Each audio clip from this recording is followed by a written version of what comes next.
ফেসবুকে একটা photo card দেখলাম, যেটার উপর ভিত্তি করে একটা ভিডিওর অবতারণা করা যায়।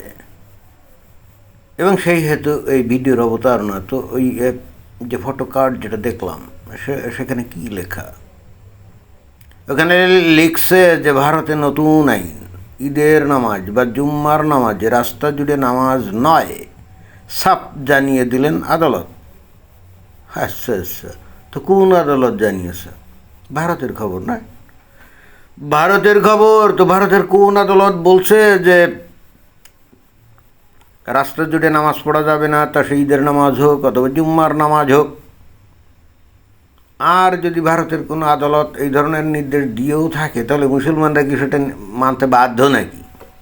মুসলমানরা তো দুনিয়াভি কোনো আদালতের, বিশেষ করে অমুসলিম দেশের আদালত যে ধরনের রায়টায় দিবে, এগুলো তো মানতে একেবারে বাধ্য না। তারা শুধুমাত্র আল্লাহর আইন মানবে, তারা নবীর আইন মানে। এর বাইরে তারা ওই রাষ্ট্রকে আইন বেঁধে দিলে এটা মানতে তো বাধ্য না। অনেকে হয়তো বলবে যে এগুলো বাংলাদেশের ক্ষেত্রে অথবা পাকিস্তানের ক্ষেত্রে প্রযোজ্য হতে পারে, বাট ভারতের ক্ষেত্রে প্রযোজ্য হবে না। কিসের কি? ভারতের ক্ষেত্রে আরও বেশি প্রযোজ্য হয়।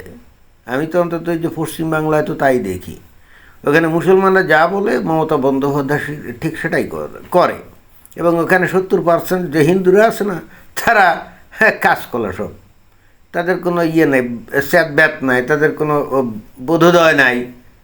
ওই মমতা বন্দ্যোপাধ্যায় যা কিছু ওই সিটায় ছুটায়, এগুলো কুড়ায় কাড়ায়, কিছু লোক আছে তারা খায় লয় চলে ফেরে, ব্যাস। এরপরে মমতা বন্দ্যোপাধ্যায় কী করলো না করলে এতে তাদের কিছু যায় না। তো ভারত নিজেকে দাবি করে কি গণতান্ত্রিক রাষ্ট্র, না?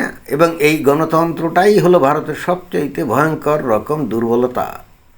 দেখেন যে নিশ্চয়ই ইউরোপীয় দেশগুলোর থেকে তো ভারত বেশি গণতান্ত্রিক, এটা তো বলা যাবে না। কি যাবে? ভারত যদি এখন হঠাৎ দাবি করে যে তারা ইউরোপের দেশগুলোর থেকে অনেক বেশি গণতান্ত্রিক, এটা কি কেউ মানবে? এটা কি কেউ স্বীকার করবে? মোটেও না। কিন্তু ইউরোপে এই মুসলমানদের ব্যাপারে কিন্তু রিসেন্টলি অনেক কঠিন আইন কানুন হচ্ছে, তাই না? হিজাব নিষিদ্ধ, বোরখা নিষিদ্ধ, রাস্তায় নামাজ পড়া নিষিদ্ধ সহ অনেক কিছু হচ্ছে, তাই না? এবং একটু এদিক ওদিক হলেই কিন্তু ওই মুসলমানরা ওখানে যে ধরনের মসজিদ টসজিদ তৈরি করে আসে, এগুলো বানচাল করে দেয়, বাতিল করে দেয়। ভারত গণতান্ত্রিক দেশ দাবি করে, তো এখানে তারা কি এই হিজাব নিষিদ্ধ, বোরখা নিষিদ্ধ, অথবা যে কোনো জায়গায় একটা মসজিদ তৈরি করছে, এটাকে যদি সেখানে ওই জঙ্গিবাদীর যদি প্রশিক্ষণ দেওয়া হয় বা জঙ্গিবাদের দীক্ষা দেওয়া হয়, এটা যদি ভারত সরকার জানেও, তাহলে কি তারা নিষিদ্ধ করতে পারে? তাহলে কি এটা ভারত বোঝাতে চাচ্ছে যে পশ্চিম ইউরোপীয় দেশগুলোর থেকেও ভারত অনেক বেশি গণতান্ত্রিক? আসলে তা না। এগুলো হলো ভারতের হিন্দুদের নপুংসতা, কাপুরুষতা। ওরা আসলে সাহসই পায় না। ওই যে এখন ভারতে কত 15-16% মুসলমান আছে না, ওই 15-16% মুসলমানের ভয়ে ওই ভারতের মানুষগুলো আসলে থরথর কম্পমান। এটাই বাস্তবতা। এখানে এই যে কয়দিন আগেও তো ওই দেখলাম যে গ্রিসে অবৈধ অবৈধ কি ওখানে খাঁটি ইসলাম প্রচার করছিল, যেখানে নাকি মসজিদ বানাইছিল। তা খাঁটি ইসলাম মানে কি? খাঁটি ইসলাম মানে হলো সেখানে জিহাদের কথা বলবে, ইহুদি নাসারা কাফেরদের বিরুদ্ধে যুদ্ধের কথা বলবে, এটাই তো জিহাদ, তাই না? তো এই কথাগুলোই তো বলবে, ইসলামের কথা বলবে। তো ওইটা খবর পেয়ে গ্রিস কি কত 60টার মতো মসজিদ বাতিল করে দিয়েছে, বলছে এই বেটা এখানে আসতে পারবি না, তালা মেরে দিয়েছে। ভারত এটা পারবে? কোনো দিনও পারবে না, কারণ ভারতের এই সরকারও নপুংসক, ওই হিন্দুগুলোও নপুংসক, এদের এত সাহস নেই।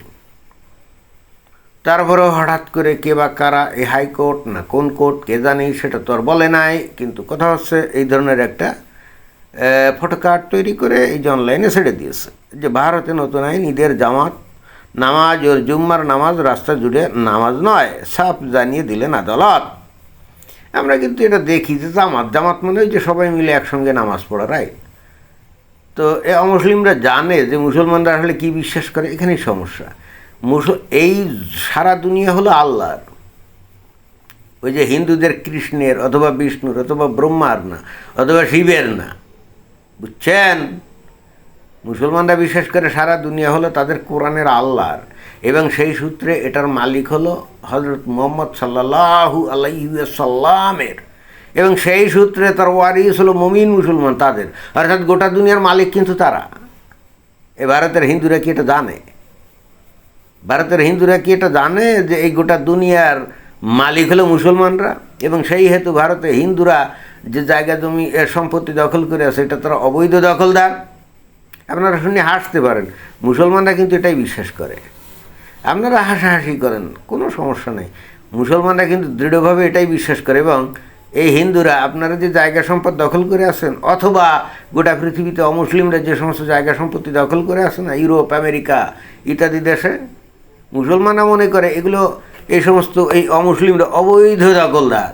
এবং মুসলমানরা এই হেতু স্বপ্ন দেখে কবে ইমাম মাহাদি আসবে, অথবা নিজেরা জোটবদ্ধ হয়ে ঐক্যবদ্ধ হয়ে একদিন আপনাদের বিরুদ্ধে জিহাদ করবে এবং আপনাদেরকে ওই ভূমি থেকে উচ্ছেদ করে দিয়ে তারা দখল নেবে। আর হ্যাঁ, অমুসলিমরা বাঁচতে পারে যদি ইসলাম কবুল করে, তাহলে তার কোনো সমস্যা নেই। And this is the core belief of a Muslim. ভারতের হিন্দুরা যারা আমার বক্তব্য বিবৃতি শোনা অনেকেই শুনে হাসাহাসি করে, এর কারণ হলো এ হিন্দুদের কিন্তু ইসলাম সম্পর্কে কোনো আইডিয়া নাই। যেটুকু আইডিয়া সেটুকু মনে করেন যে এই অনলাইনে এসে কিছু কিছু শুনছে মানুষের কাছ থেকে, যেমন আমার কাছ থেকে অনেকে শুনছে, বা আরও অন্যান্য বক্তব্য মানে আরও অনেক মানে ইউটিউবার আছে না বা ফেসবুকার আছে না, তাদের কাছ থেকে শুনছে, ওই পর্যন্তই। আসলে ইসলাম সম্পর্কে তাদের আইডিয়া কী থাকবে? ওদের নিজেদের ধর্ম সম্পর্কে কোনো আইডিয়া আছে নাকি? না, নাই। এই যে 2 দিন আগে হোলি খেলাইলো না, কী কারণে হোলি খেলাইলো জিজ্ঞেস করে না যে এ ভাই তোমরা যে হোলি খেলাইলে এর হাত তো কী, বলতে পারবে না। কিছু হয়তো পারবে, বাট সিংহ বলতেই পারবে না। এখন তাহলে বিষয়টা কি? তাহলে হচ্ছে কি, আসলে আনন্দ ফুর্তির জন্য এটা করে। যাকে বাদ দিলাম। আসল কথা হচ্ছে যে এখানে পশ্চিমা যে দেশগুলো আছে তারা গণতন্ত্র তো সেখানে আছে, তারা এই ইদানিংকালে যে ব্যবস্থাগুলো নিচ্ছে, ভারত কিন্তু এইগুলো ব্যবস্থা নিতে পারে না। যদিও অবশ্য মাঝে মাঝে খুবই হার্ড কিছু পদক্ষেপ নেয় আমরা দেখছি। যেমন ওই যে হোলি খেলার মানে এই যে দিল্লিতে হোলি খেলা উপলক্ষে একটা বাচ্চার একটা বেলুন এসে একটা মহিলার উপরে পড়ছে, যে নাকি বোরখাওয়ালি।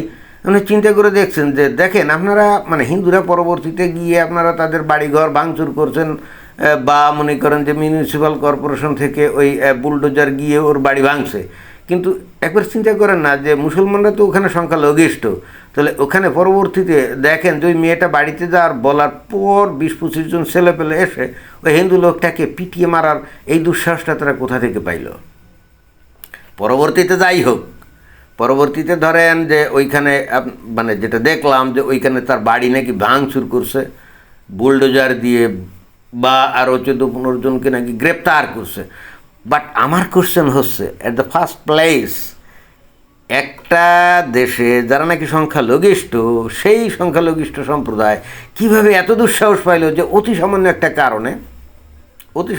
কারণ, যদিও অবশ্য হিন্দুরা মনে করে অতি সামান্য কারণ, মুসলমানদের কাছে অতি সামান্য কারণ না। কারণ হোলির রং একজন মুমিনার গায়ে পড়া মানে তার ইমানে ভয়ঙ্কর রকমভাবে আঘাত পাওয়া। সে চিন্তা করছে ওরে বাবা, এ হোলির রং আমার গায়ে পড়া মানেই আমি কিন্তু দোজখে চলে গেলাম, এটাই। এবং এই জন্যই বস্তুত ওদের যে লোকজন এরা কিন্তু এসে ওই ছেলেটাকে পিটিয়ে মারছে, অর্থাৎ এটা জিহাদের একটা বিষয়।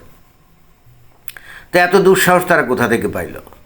বাংলাদেশে এই ধরনের কোনো ঘটনা হিন্দুরা কোনো মুসলমানের মানে হত্যা তো দূরের কথা, গায়ে ফুলের টোকা দেওয়ার সাহস পায়, বা 2টা বেশি কথা বলার সাহস পায় না? পায় না। পাকিস্তানে পায় না। তাহলে ভারতে মুসলমানরা এই সাহসটা কোথায় পায়? এটা তো আপনারা হিন্দুদের চিন্তা করা উচিত না? বাদ দিলাম। পরিশেষে যেটা আমি বলতে চাই যে দেখেন, এই গোটা দুনিয়া হলো মুসলমানের, অতএব এই গোটা দুনিয়ার যে কোনো জায়গায় তারা নামাজ পড়বে, আপনারা কিছুই বলতে পারবেন না। You have no right to stop them praying on the street, okay? কোরআনে আল্লাহ এবং হাদিসে হযরত মুহাম্মদ বলছে যে এই দুনিয়ার যে কোনো জায়গায় নামাজ যদি তুমি পড়ো, সেটা মানে পড়তে পারো, প্রত্যেকটা জায়গায় তোমার জন্য মসজিদ। অতএব আমরা পশ্চিমা দেশেও দেখি মাঝে মাঝে রাস্তার মধ্যে ওই হঠাৎ করে নামাজ পড়া শুরু করে, আর ভারতে প্রায় এগুলো করে, তাই না? এখন ইন্টারেস্টিং ব্যাপার কি জানেন, এটা নিয়ে যদি হিন্দু ওই মুসলমানদের সাথে আপনি তর্কাতর্কি করতে যান, তারা বলে কেন হিন্দুরা পূজা টুজা দেওয়ার সময় কি রাস্তা বন্ধ করে না? কত দুর্দান্ত যুক্তি, তাই না? হিন্দুরা যদি রাস্তা বন্ধ করে তাদের পূজা দিতে পারে, তাহলে মুসলমানরা কেন রাস্তা আটকে তারা নামাজ পড়তে পারবে না? কি দুর্দান্ত যুক্তি না? কিন্তু ওরা কিন্তু বলবে না হিন্দুরা রাস্তা আটকে কয়দিন পূজা করে, 2 দিন বা 3 দিন, হার্ডলি 365 দিনের মধ্যে 2 দিন বা 3 দিন, এর বেশি কিন্তু না। মুসলমানরা কিন্তু প্রত্যেক সপ্তাহে ওই শুক্রবারে প্রত্যেক দিন রাস্তা মানে অর্থাৎ 1 বছর 52 দিন তারা কিন্তু রাস্তা আটকে তারা কিন্তু নামাজ পড়বে এবং তাদের মসজিদে জায়গা সংকুলন হলেও কিন্তু রাস্তায় নেমে আসবে। কেন জানেন? এটা আসলে বস্তুত অমুসলিমদেরকে শক্তি দেখানো, শক্তির প্রদর্শনী, যে আমরা এই দুনিয়া আমাদের, আমরা এইগুলো দখল নিলাম, তোরা যা পারিস কর, ড্যাম কেয়ার। যুক্তিটা হলো হিন্দুরা যদি পুজো অর্চনা করতে গিয়ে 2-3 দিন রাস্তা আটকে এটা করতে পারে, তো মুসলমানরা কেন নামাজ পড়তে পারবে না? কিন্তু ইন্টারেস্টিং ব্যাপার হলো হিন্দুরা তো করে 2-3 দিনের জন্য, মুসলমানরা করে প্রত্যেক সপ্তাহে 1 দিন শুক্রবার, রাইট? 365 দিনে তারা মিনিমাম 52 দিন এই কাজটা করবে। তো দেখছেন কীভাবে যুক্তি দিয়ে ওরা মিশায়, দেখবেন যে অনেকে এটা এরকম বলে আর কি। যাই হোক, আমি জানি না ভারতে সত্যি আদালত রাস্তার উপরে নামাজ পড়া নিষিদ্ধও করছে কিনা। যদি আদালত করে থাকে ভালো। এখন এটা কি ওই ওই ওই জায়গার আইন শৃঙ্খলা বাহিনী এটা কি বাস্তবায়ন করবে কি জানি, দেখা যেতে পারে। তবে ভারতের লোকজন আপনাদের বলি, এইগুলো যদি বন্ধ না করেন তাহলে you will suffer the consequence in the long run. এর ভয়ঙ্কর পরিণতি আপনাদেরকে ভোগ করতে হবে। আবারও আপনাদেরকে উদ্দেশ্য করে বলি, আমাকে হিন্দু ধর্ম সম্পর্কে জানানোর উদ্ধত্ত দেখিয়েন না। আপনাদের ধর্ম সম্পর্কে আমার খুব ভালো জানা আছে, বুঝছেন? ওই বলবেন এসে আপনি গীতা পড়েন, ভাগবত পড়েন, বেদ পড়েন, পুরাণ পড়েন। আরে ভাই, আমার পড়ার দরকার নেই ভাই, তোমরাই পড়ো না। তোমরা পড়ে তোমাদের এখানে যে ধরনের ঘটনা ঘটছে এটা থামাও। আমি পড়লে কি ফায়দা? আমার কাম তো ভিডিও বানানো, এর বাইরে তোমাদের দেশে গিয়ে তো আর কোনো কিছু করা আমার কাম না, তাই না? তোমরাই পড়ো না। যারা যারা আমাকে দেখি অনেক সময় উপদেশ দেয়, ভাই আপনি হিন্দু ধর্ম সম্পর্কে ভালো করে জানেন আগে। আরে ভাই, যারা যারা উপদেশ দেয় ওরা জিন্দেগিতে ওদের ধর্ম সম্পর্কে পড়ছে আমার তো মনে হয় না, অথচ আমার উপদেশ দিতে চলে আসে, বুঝছেন? এবং এটাই হলো ভারতের হিন্দুদের সবচেয়ে বড় সাইকোলজিক্যাল প্রবলেম। আমি মনে করি যে it's one kind of psychological disorder of the Hindu people in India. ধন্যবাদ।